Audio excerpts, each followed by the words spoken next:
What if I told you that you could turn any fabric into waterproof, durable countertops? And once you've seen the technique, you'll see that it doesn't stop there. Walls, flooring, kitchen cupboard doors, the possibilities are really endless. Now, these aren't going to be quite as durable as solid wood or stone, but they're a fraction of the weight, completely waterproof, and aesthetically, there's nothing else like them. In a camper van where every gram counts, that's a combination that's hard to beat. You can really use any fabric you like for this. My experience has shown that natural fabrics work best, cotton particularly. What you're looking for is something that allows liquid to pass through it. Synthetics and anything waterproof won't work. The resin needs to saturate the material. Before you commit to your full-size piece, do a test. When you cut your fabric to size, you'll have offcuts. Take one of those and laminate it onto a scrap of your substrate with the resin you're planning to use. Some dyes bleed. You don't want to find out halfway through. PPE. Nitrile gloves for all resin work, eye protection and a dust mask or respirator when sanding. For the substrate, I'm using 2 sheets of 3.6mm ply with a 10mm XPS foam sheet in the middle. Stiff, lightweight and easy to work with. In a van, weight matters. Start by templating your substrate to fit the space. I'm using scribe tools, washers and a fair bit of trial and error to get a snug fit against the van interior, which, as anyone who's tried will know, this is anything but straight. If you're working in a square room, this part is a lot easier.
I cut only the bottom sheet of 3.6mm ply to the exact finished shape.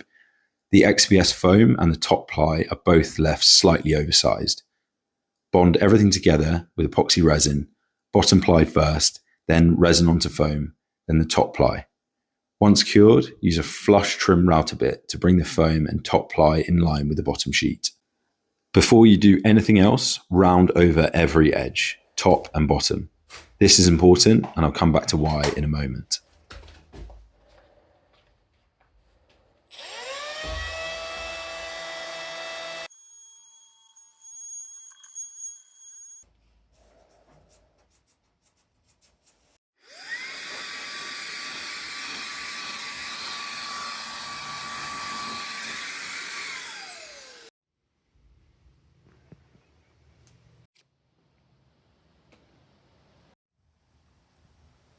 If your fabric is dark, you can skip this step.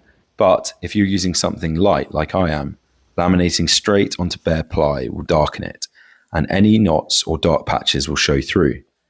You might think you can just use white paint. The problem is epoxy doesn't bond reliably to paint, even when it's sanded. A resin to resin bond is far stronger. It costs a few pounds more per layer, but it's worth it. So the first step is an opaque white resin layer. I'm using a pigment ratio of 10%. Go as high as your resin allows. More pigment means less strength, but this layer is purely decorative. The plywood and fibreglass are doing all the structural work. The goal is opacity, not enough pigment, and you'll still see the ply underneath. A couple of alternatives worth mentioning. If you've got a nice piece of ply and you want the edge on show, just tape it off and apply this layer to the top face only. If you want a wood edge, but your substrate isn't good enough to show, like mine with the foam in the middle, you can edge band it with whatever suits. One thing to watch, resin drips. When resin runs down and cures on the underside of the board, sand those flat before you proceed.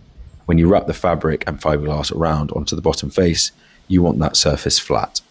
Once that base coat is cured, run 80 grit sandpaper lightly across the entire surface to denib any sharp bits or raised areas. You want a really flat surface going forward. When working with any resin, every layer needs to bond to the last. Either apply the next layer within that chemical bond window, which you'll find on the manufacturer's TDS sheet, or if you've missed that window, key up the surface before you continue. If you don't have much laminating experience, use a slow cure resin with a long pot life. Pot life is the amount of time you have once the resin is mixed before it starts to cure. It took me around 15 minutes to wet out the fabric, lay the fiberglass, and get everything wrapped. And I've got a few years of experience behind me. If you're new to this, give yourself more time. Iron your fabric before you lay it. If it's arrived folded, it will have creases, and those creases will lock in once the resin hits. Get it completely flat first. Lay it carefully into position. Once you apply resin, it's not moving. Take your time, make sure it's exactly where you want it, and lying flat before you do anything else. Trim to the edge with enough overlap to wrap around to the bottom, and cut relief cuts at any corners and curves. This is where that round over pays off. Fabric can't wrap around a sharp edge without bubbling. The radius lets it follow the curve.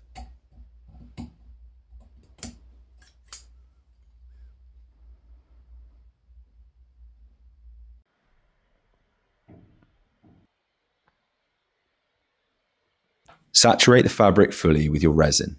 Let the resin do the work. Get it on, move it around gently, let it soak in, then remove the excess once it's wetted out. Don't pull it too hard as you'll risk bunching up fabric.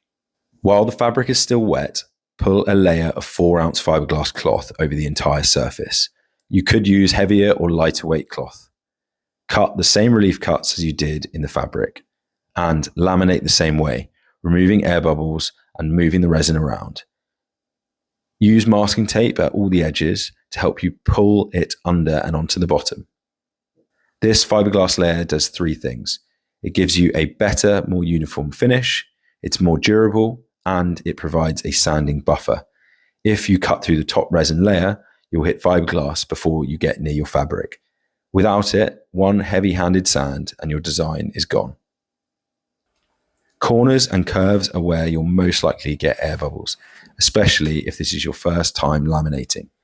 Wait until the resin has reached a tacky gel stage, not fully cured, but no longer liquid. Then press those corners down firmly with your finger. At the right stage, they'll stay put.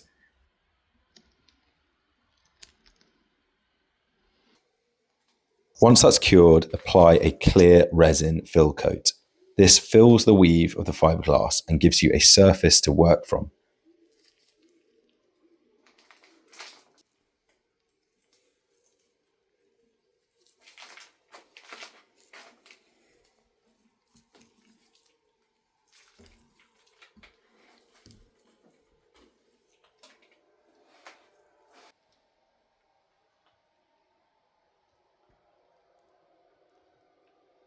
You might look at it after it's cured and think, that's finished.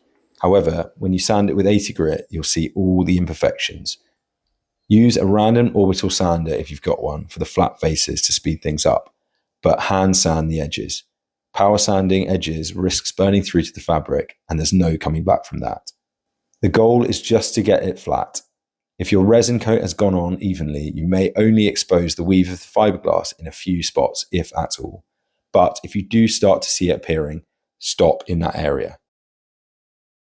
The fiberglass is the only buffer between your abrasive and the fabric. Apply another coat of resin, then work up through the grits, starting at 800, 1200 before compounding and polishing with foam pads.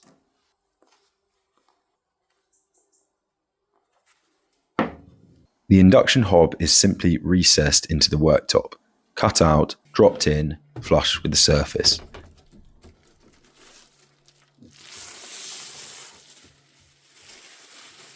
The sink is undermounted. My original plan was to use magnets to hold the cover in place, but my stainless steel sink turned out not to be magnetic. And even if it had worked, the magnet approach would have required a small horizontal ledge running around the inside of the cutout for the magnets to sit on. Any horizontal surface inside a sink cutout is somewhere water is going to sit, not ideal. So instead, I built up a 7-degree tapered face around the inside of the hole using resin and filler.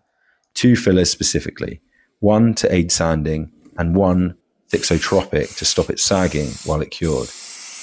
Once cured, I sprayed it with mold release, dropped the cutout back in, masked the underside and poured resin into the gap. The taper meant it lifts straight out and is held in position, though it needed a bit of persuasion the first time.